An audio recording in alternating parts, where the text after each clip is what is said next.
फिरदौस आशिक आवान की सियालकोट में मीडिया से गुफ्तगू। कहा कि पाकिस्तान तहरीक इंसाफ 25 जुलाई को आज़ाद जम्मू कश्मीर के इलेक्शन में फातेह होगी।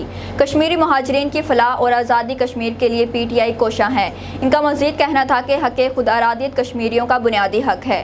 इमरान खान के सिपाही पूरी दुनिया में कश्मीरियों के हक़ के लिए कोशां हैं। कश्मीरी अपने हर दिल अजीज़ रहनुमा वज़ीर-ए-आज़म इमरान खान की राह तक रहे हैं।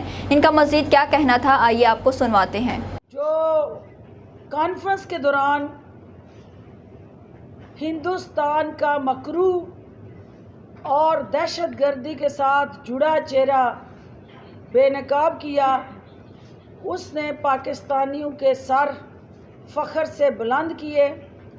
वज़ीर-ए-आज़म पाकिस्तान पूरी कौम का मुकदमा जिस तरह से बैनुल-अक़वामी फोरम्स पे लड़ रहे हैं, ये इस बात की अक्कासी करता है कि इंशाअल्लाह पाकिस्तान का मुस्तकबिल रोशन और ताबनाक है।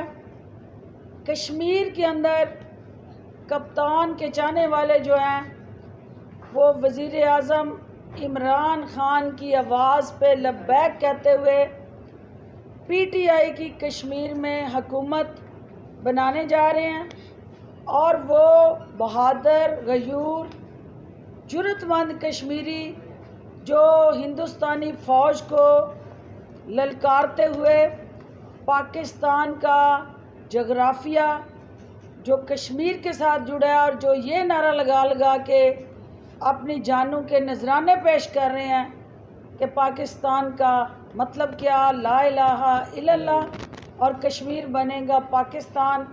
ये आवाज़ जो मकबूजा आबादी में गूंजती है तो हिंदुस्तानी फ़ौज की टांगें कांप उठती।